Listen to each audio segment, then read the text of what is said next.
Assalamualaikum warahmatullahi wabarakatuh. Innal hamdalillah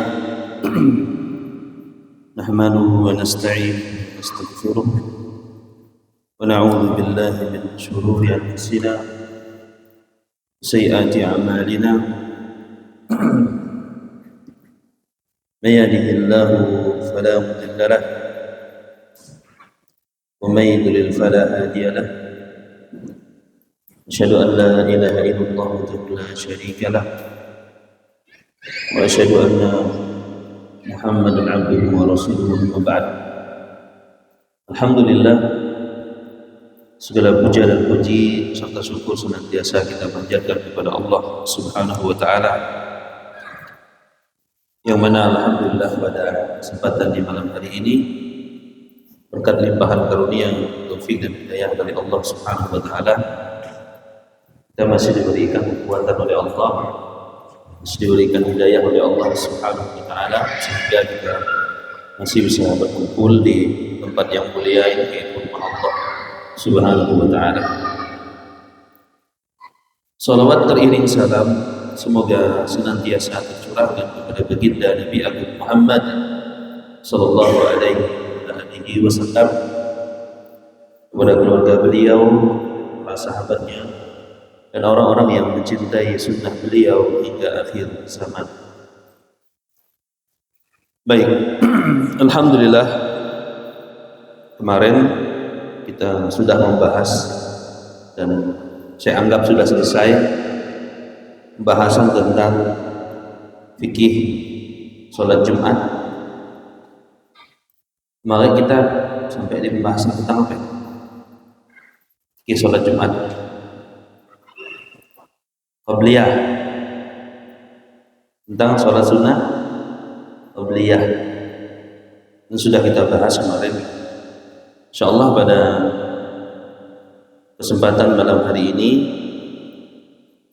kita akan membahas tentang sholat jenazah dan hukum-hukumnya yang berkaitan dengan sholat jenazah. Baik, hukum-hukum yang berkaitan dengan sholat jenazah tentunya di situ ada memandikan jenazah dan seterusnya. Baik, ikhwani fiddin rahimani wa rahimakumullah.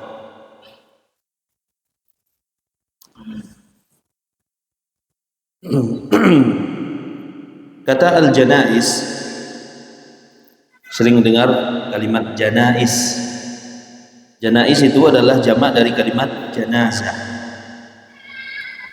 Kalau kita katakan satu jenazah berarti janazah. Kalau banyak berarti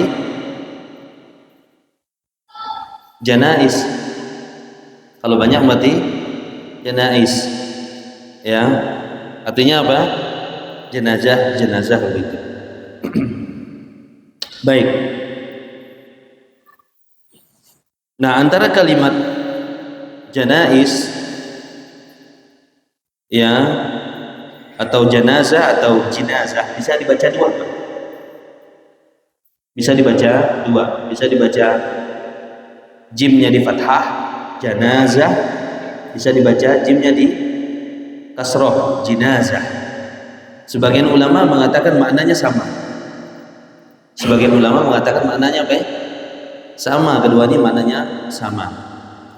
Nah, ada yang berkata, para ulama, ada yang mengatakan bahwasanya kalau jimnya di fathah, jimnya di apa ya? Fathah, kita baca janazah adalah nama untuk mayit. Nama untuk apa ya? Mayit. Kalau jimnya di fathah.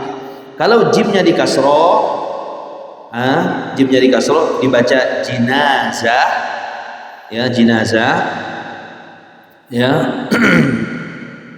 Maka ini maknanya adalah keranda mayat itu, keranda mayat yang untuk mayit usia sunok. Ya, jadi para ulama juga berbeda pendapat ya. Ketika dibaca janazah atau dibaca jinazah, ada yang menyebutkan maknanya sama, ada yang membedakan antara keduanya. Ada yang mengatakan bahwa jenazah itu adalah nama si mayat itu disebut dengan jenazah gitu. Ada yang Satu lagi jenazah itu adalah tempat keranda untuk membawa apa? Membawa si mayat tersebut. Ikhwani fiddin rahimani wa rahimakumullah.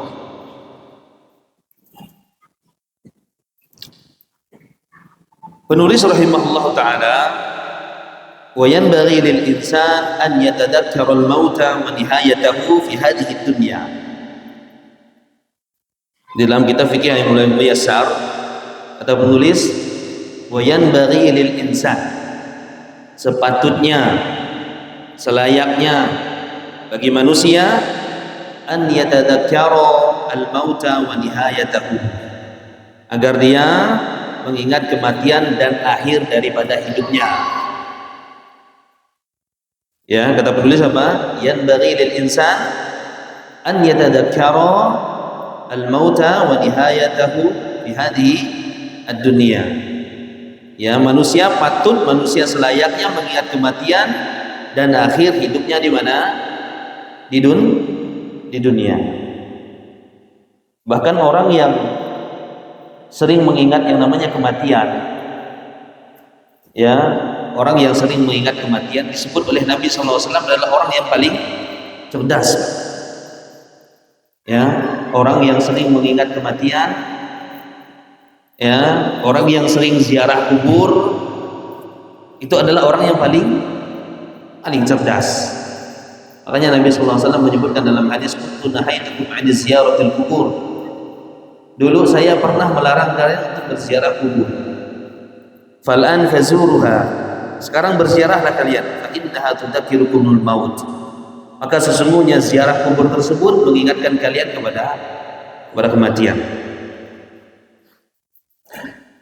Rasulullah SAW juga pernah ditanya tentang manusia yang paling afdol, tentang manusia yang paling utama. Ya, kata bersahabat, ya Rasulullah, ayyul mu'minina afdol. Rasulullah SAW pernah ditanya oleh para sahabatnya, orang mukmin yang seperti apa yang paling utama? Ya, orang mukmin yang seperti apa yang paling utama? Nabi SAW, qala Rasulullah SAW. Kemudian Nabi SAW menjawab, ahsanuhum khuluqan. Jadi manusia yang paling afdol, manusia yang paling utama, manusia yang mulia adalah manusia yang paling memiliki akhlak yang baik. Kenapa, Pak? Karena ada kalanya manusia, ini Pak, ada kalanya manusia dia bisa menjaga hablum minallah, salatnya bagus, puasanya bagus, baca Qur'annya bagus, sholat tahajudnya bagus, tapi tutur katanya kepada manusia seolah-olah dia tidak memiliki akhlak yang baik. Kita jadi harus memperbaiki semua aspek, Pak. Ada disebut dengan hablum minallah, ya bagus kita perbaiki sholat kita perbaiki ilmu kita perbaiki, ngaji kita ngaji, tetapi juga hablum minan nas juga harus diperbaiki. Hubungan kita antara sesama manusia harus diperbaiki. Tutur kata kita dengan orang lain harus diperbaiki. Ini penting sekali, Pak. Makanya Nabi SAW menyebutkan apa? Manusia yang paling afdol, manusia yang paling utama, ahsanuhum khuluqan. Mereka yang paling memiliki akhlak yang baik. Akhlak yang baik itu bisa juga berbentuk dengan umpamanya begini, Pak. Ketika ada orang yang sakit, ketika ada orang yang memerlukan bantuan, orangnya ceketan begitu, ya, ringan tangannya untuk membantu orang lain, membantu tetangga, membantu teman. Di samping dia juga memiliki memiliki tutur kata yang baik kepada orang lain. Makanya dalam hadis kata Nabi SAW, man kana yu'minu billahi wal yawmil akhir falyakul khairan. Ini hadis ini pendek tapi paling susah diamalkan, Pak. Kata Nabi SAW, man kana yu'minu billahi wal yawmil akhir, siapa yang beriman kepada Allah dan hari kiamat, falyakul khairan aw liyasmut, maka hendaknya lah dia berkata baik. Ini, Pak. Ini perintah dari Nabi SAW. Hendaknya dia berkata baik, wajib bagi dia untuk berkata baik. Kalau tidak bisa berkata baik, kalau ngomong selalu begini, pokoknya beri pangan segala macam, nyekakwa segala macam, bagus dia diam.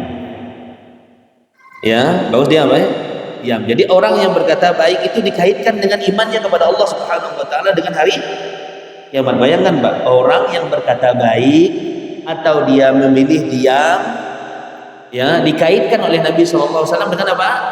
Iman kepada Allah dan iman kepada hari kiamat. Kata Nabi, siapa yang beriman kepada Allah dan hari kiamat, hendaknya dia berkata baik ataupun dia diam. Berarti otomatis orang yang beriman kepada Allah, beriman kepada hari kiamat, otomatis dia memiliki tutur kata yang baik. Yang tutur kata yang baik. Nah, ini saya sebutkan tadi di awal itu hadis Nabi SAW, hadis yang sangat pendek tapi prakteknya luar biasa susah, Pak. Ya, prakteknya luar biasa susah. Terus juga wajib bagi kita untuk memperbaiki hubungan kita di rumah dengan istri kita. Ya, karena yang paling tahu watak kita, yang paling tahu karakter kita, ya istri kita. Ya, karena manusia itu ketika di rumah nampak aslinya. Ya, ketika di rumah nampak asli karakter manusia itu, yang macam asli itu ya di rumah ya. Kalau di luar itu tahu dibela-bela, tahu dibelah-belah. Ya kan, depan kawan-kawannya berpuasan tuh, dipilih dia kata-kata yang baik. Kalau di rumah Pak, ya, kan Nabi SAW menyebutkan agar kita berbuat baik kepada keluarga dekat kita, yaitu istri-istri kita. Baik, kemudian kata Nabi SAW, qala fa ayyul mu'min akyas. Nabi SAW itu pertama ditanya tentang manusia yang paling afdol, manusia yang paling utama. Siapa mereka? Manusia yang memiliki akhlak yang baik. Maka Nabi SAW di antara tujuan diutus Nabi apa ya Pak? Di antara tujuan diutus Nabi SAW, liutammima makarimal akhlak, untuk menyempurnakan akhlak manusia. Akhlak udah ada belum Pak sebelum zaman Nabi? Sebelum Nabi diutus sudah ada, tapi belum sempurna. Datangnya Rasulullah SAW itu untuk menyempurnakan apa Pak? Menyempurnakan akhlak. Ya, menyempurnakan akhlak. Kemudian Rasulullah SAW tanya, qala fa ayyu mu'min akyas, manusia yang paling cerdas, yang paling pintar. Ya, kata Nabi SAW, aktsaruhum lil maut dzikron, orang yang paling banyak mengingat kematian. Wa ahsanuhum lima ba'dahu istidadan, dan orang yang paling baik persiapannya untuk menghadap kematian. Itu manusia yang paling cerdas, manusia yang paling pintar. Ya, baik. Wa yasta'iddu lidzalika bil amali shalih. Ista'iddu dzalika bil amali shalih. Ya, dan dia menyiapkan hal tersebut dengan apa? Dengan melakukan amal soleh. Faman yarju liqa'a rabbih falyamal amalan shalihan wa la yusyrik bi ibadati rabbih ahada. Ya, faman yarju liqa'a rabbih, barang siapa yang dia berharap bisa bertemu dengan Allah Subhanahu wa taala. Dan di antara kenikmatan yang paling tinggi itu adalah melihat Allah Subhanahu wa taala. Di mana, Pak? Di surga. Itu nikmat yang paling tinggi, Pak. Kenikmatan penghuni surga yang paling tinggi adalah melihat Allah Subhanahu wa taala di mana? Di surga. Nah, kalau kita cuma berharap tapi tidak ada amal, kira-kira bisa enggak, Pak? Faman yarju liqa'a rabbih, siapa yang berharap bertemu dengan Tuhannya, falyamal amalan sholihan, maka dia harus beramal. Ya, walaupun seseorang itu masuk surga bukan karena apa ya Pak? Orang masuk surga bukan karena amalnya. Ya, orang masuk surga, dimasukkan ke dalam surga itu murni karena rahmat dari Allah Subhanahu wa taala. Tapi bagaimana kita meraih rahmat Allah Subhanahu wa taala? Tentunya dengan cara apa, Pak? Beramal, menjalankan perintah-perintah Allah Subhanahu wa taala dan menjauhi segala larangan-larangan Allah Subhanahu wa taala. Sering dengar kalimat ini, Pak ya? Menjalankan perintah Allah dan menjauhi larangan Allah Subhanahu wa taala. Gampang enggak, Pak? Gampang enggak, Pak? Kalimatnya mudah enggak? Tiap hari, tiap minggu dengar kan? Susah enggak dilakukan, Pak? Susah. Berat. Illa man rahimahullah. Kecuali orang-orang yang dirahmati oleh Allah Subhanahu wa taala. Kecuali orang yang dipermudah oleh Allah Subhanahu wa taala. Maka tugas kita minta memohon kepada Allah agar apa? Agar kita dipermudah dalam menjalankan ketaatan kepada Allah Subhanahu wa taala.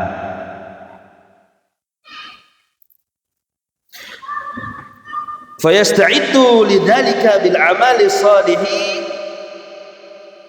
Kemudian watazawudi lil akhirah, dan dia berbekal mempersiapkan dirinya untuk apa? Untuk akhirat. Bekal yang paling dibutuhkan oleh manusia ketika berjumpa dengan Allah apa ya, Pak? Taqwa. Watazawwadu fa inna khairaz zadi taqwa. Berbekallah kalian, karena sesungguhnya bekal yang paling baik untuk seseorang adalah apa? Taqwa kepada Allah Subhanahu wa taala. Antamalu bi taatillah. Taqwa itu engkau beramal dengan cara mentaati Allah Subhanahu wa taala. Ya, antamalu bi taatillah ala nurin minallah, di atas cahaya dari Allah Subhanahu wa taala. Maksudnya kita beramal di atas cahaya ilmu. Wa antatruka maksiatallah, dan engkau meninggalkan maksiat di atas ilmu juga. Ya, di atas ilmu dari Allah Subhanahu wa taala. Kemudian wat taubah minal ma'asi. Bertaubat dari perbuatan maksiat, wal khuruj minal madzalim, dan berusaha keluar dari yang namanya apa? Kezaliman. Ya, berusaha keluar dari yang namanya apa? Kezaliman, menzalimi orang lain. Apa makna zalim, Mbak? Bismillah.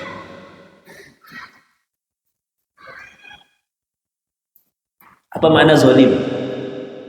Sering kita dengar kan, ada zalim saya apa? Apa makna zalim? Meletakkan sesuatu tidak pada tempatnya. Itu namanya apa, Pak? Zalim. Makanya syirik disifati oleh Allah Subhanahu wa taala dengan apa? Kezaliman yang paling besar. Inna syirka la dzulmun azim. Sesungguhnya kezaliman ini merupakan kesyirikan apa? Inna syirka, sesungguhnya kesyirikan merupakan kezaliman yang paling agung. Menempatkan sesuatu tidak pada tempatnya, karena seharusnya ibadah tersebut hanya untuk Allah, ibadah tersebut murni hanya untuk Allah Subhanahu wa taala, diberikan kepada orang selain Allah Subhanahu wa taala. Maka ini disebut dengan apa? Zalim. Tidak bayar utang juga zalim. Tidak bayar utang juga apa? Zalim. Menggibahi orang lain dari belakang juga apa? Zalim. Apa lagi, Pak? Ngambil harta orang lain juga zalim. Ya. Makanya nanti pada hari kiamat diceritakan dalam hadis, ada orang yang datang pada hari kiamat dalam keadaan bangkrut. Ya, datang membawa pahala puasa, datang bawa pahala haji, datang bawa pahala solat, tapi dia pernah menzolimi fulan, pernah makan barang si fulan, pernah hutang tidak bayar kepada fulan, pernah menggibahi si fulan. Tiba-tiba di akhirat nanti dibayar dengan amal soleh. Solat duat, puasa duat, haji duat, sedekah duat, menuntut ilmu duat, dibayar kepada orang yang dizolimi. Bayangkan, Pak, itu transfer gratis. Makanya antum kalau dizolimi orang lain sebenarnya minta elah saja, usah putih gitu. Ya Allah, apalagi digibahi, Pak. Makanya kalau para ulama zaman dulu, Pak, gibah itu kan ngomong kejelekan orang lain. Kan ya ada, Ustaz, memang betul ya, memang itu namanya gibah. menyebutkan kejelekan orang lain yang kita tidak suka pada dia. Kan ya memang ada pada ya Ustaz, yang kusebut itu ada, memang betul ya, itu namanya ghibah. Kalau seandainya yang kita omong itu bukan atau diisi pada orangnya disebut dengan apa Pak? Ngampung. Itu namanya apa ya? Dusta. Kalau mamanya kita bohong, si bulan itu mah memang biar begini. Itu namanya apa? Memang betul lah biar macamnya, disebut apa Pak? Ghibah. Ya nama ghibah hati. Ya. Maka Bapak Ibu dan yang dimuliakan Allah Subhanahu wa taala, Tuhan tahu enggak makanan paling lezat di dunia ini, Pak? Ada yang tahu? Nasi Padang. Dan tahu enggak? Makanan paling lezat di dunia ini. Katanya Pak Haji Arman pasti nasi Padang. Ada yang tahu? Coba tuh, Pak. Saya kasih hadiah. Ini hadiahnya. Iya, makan bangkai saudaranya. Itu makanan paling lezat. Ya, makan bangkai saudaranya. Ayuhibbu ahadukum ayyakula lahma akhihi maitatan fakarihtumuha, kata Allah. Apakah kamu suka memakan bangkai saudaramu yang ngomongkan kejelekan orang lain? Apalagi umpama ustadznya yang dikutuk, wah makin bangah doang Pak. Ustadz yang ngomongin dua ilmu dikutuk lagi dari belakang, wah makin jadi. Ya, tidak boleh. Walaupun sebenarnya bukan cuma ustadznya, tidak boleh semua manusia, tidak boleh gitu. Ya, baik. Makanya para ulama zaman dulu ketika dia digibahi oleh orang lain dan dia mengetahui orang yang mengibahinya, diberi hadiah Pak. Entahlah Pak, jadi rumah dia kok dia dah tok di belakang. Diberi hadiah baju gamis. Kok bisa ada tidak pikir buat rumah gitu tok banyak-banyak Pak. Kenapa Pak?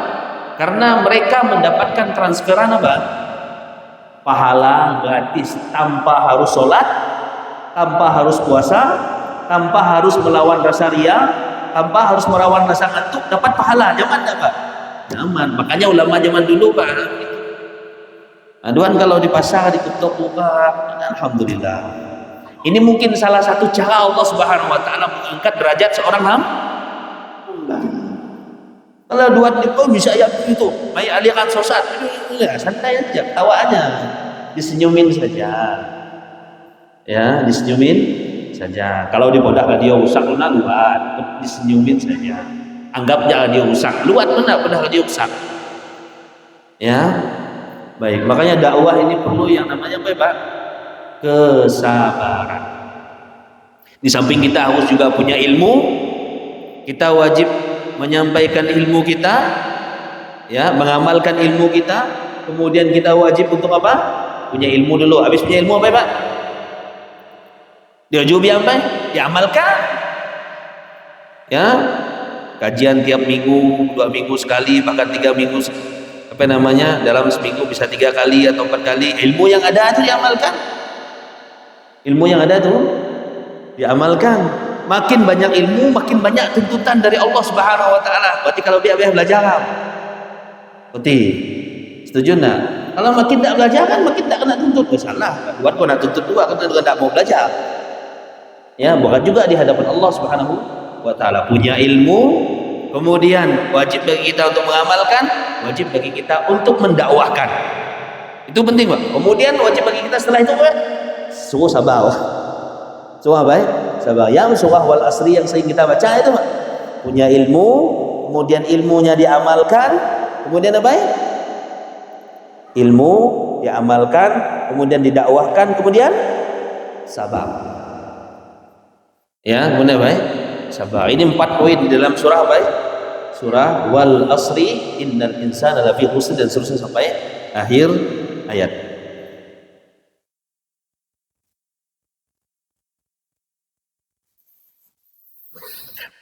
Wa tasunnu iyadatul marid.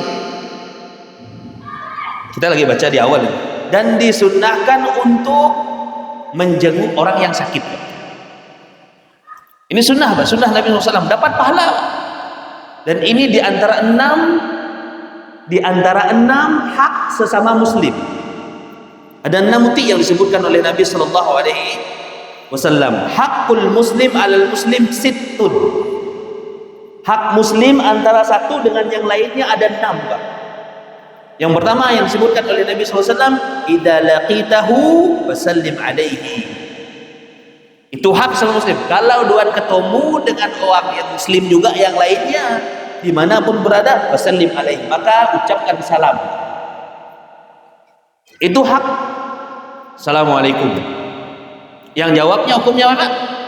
Wajib. Waalaikumsalam. Ini sunnah ini banyak ditinggalkan kaum muslimin. Ya, sunnah ini banyak ditinggalkan kaum muslim. Banyak ganti pakai apa? Halo bro. Ganti assalamualaikum. Ya, waalaikumsalam. Itu hak yang pertama. Idza laqitahu fasallim alaihi. Yang kedua, wa idza da'aka fa'ajibhu. Yang kedua, hak sesama muslim itu yang wajib kita penuhi itu. Yang disebutkan oleh Nabi SAW, wa idza da'aka, kalau kamu diundang oleh saudaramu, fa'ajibhu, maka wajib bagi kamu untuk datang. Kalau diundang wajib datang.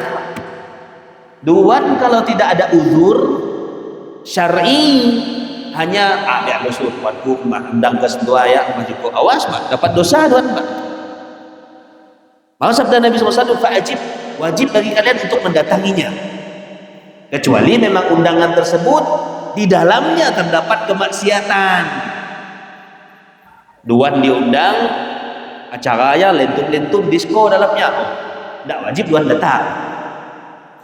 Ya, acara dangdut umpamanya ada undang dari kawan. Acara apa Pak? Acara dangdut, wajib tak duan datang Pak? Nggak boleh duan datang malah ya, udah dosa tak masalah itu. Cuman kalau acara makan, acara walimah, wajib bagi kita untuk mendatanginya Pak. Kalau tidak berdosa kita Pak. Kecuali memang tadi disebutkan oleh para ulama ada apa?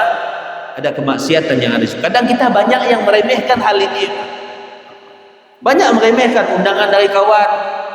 Kawan udah capek-capek berapi, udah capek-capek masak, tiba-tiba kita tidak datang. Udah di chat juga, kecuali memang kita memiliki uzur syar'i. Memang kita benar-benar tidak bisa datang. Ya, banyak kaum muslimin yang meremehkan hal tersebut.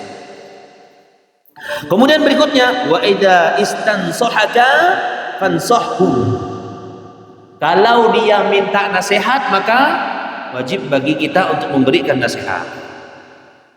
Pernah tidak kita selama itu minta nasihat orang? Ini di antara sunnah Nabi SAW, minta apa ya? Minta nasihat. Ya, minta nasihat. Karena agama Islam itu adalah nasihat. Nabi SAW menyebutkan sampai 3, ad-dinun nasiha, ad-dinun nasiha, ad-dinun nasiha. Kata Nabi SAW, agama itu nasihat, agama itu nasihat, agama itu nasihat. Di antaranya untuk siapa? Wali ummatihi. Nasihat untuk apa? Umatnya. Asa-asa mungkin kalau ingat-ingat tidak kalah selama itu minta nasihat. Asa kemulu umumnya. Kita apa kalau datang? Bisa kalau ke Pontianak atau ketemu ustadz-ustadz yang senior tuh minta nasihat. Minta nasihat. Pak tolong nasihatkan aku. Ya. Walaupun kita ada jadi ustadz tetap minta nasihat juga kepada orang lain. Ya, walaupun kita lebih tua daripada yang lebih muda dan seterusnya, tetap kita minta apa? Minta nasihat. Ya, nah ini diantara bentuk sunnah Nabi SAW. Nah, orang yang diminta untuk memberi nasihat itu wajib bagi dia untuk memberikan apa? Nasihat. Itu yang nggak boleh Pak. Kalau ketemu salam. Kalau diundang datang. Kalau minta nasihat, wa idza atasa fahamidallah wasammithu. Kalau dia bersin acish, alhamdulillah. Uang duat yang di sampingnya ya Pak. Kalau orang yang tadi bersin mengucapkan di antara hak dia buat mendoakan dia, yarhamukallah. Kalau didoakan, doa balik lagi, wa yahdikumullah wa yuslih balakum. Acis, kasih lagi Pak. Cis, kasih lagi Pak. Acis, berarti ya pilih. Jual. Sampai 5-6 kali gitu kan. Ya. Nah itu. Kemudian, ini yang kita bahas ini. Wa idza marido fa'udhu. Kalau dia sakit maka dijenguk. Jangan kita keras dengan sunnah. Oh, ini sunnah, ini sunnah, ini sholat, ini sunnah.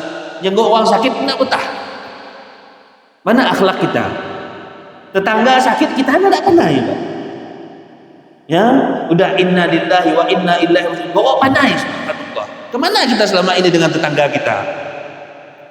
Ya, depan rumah kita, belakang rumah kita, tidak tahu kita sedang sakit, sedang perlu bantuan, sedang apa. Kenapa, Pak? Karena antara tetangga satu dengan yang lain tidak terbuka. Udah macam di kota aja kita tuh. Ya kan segan nak kisah kita. Oh, boras habis di rumah pun segan. Ya, aja kemulu muka nak minta dengan orang, betul tidak?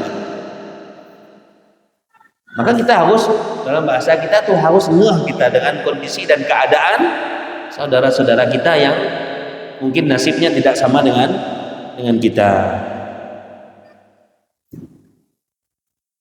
Kemudian yang berikutnya, wa idza mata fatba'hu. Kalau dia meninggal dunia, maka iringilah jenazahnya. Kalau dia meninggal dunia, maka iringi jenazahnya. Ini 6 di antara hak sesama muslim. Yang pertama apa ya Pak tadi Pak? Boleh yang itu pun dijadikan.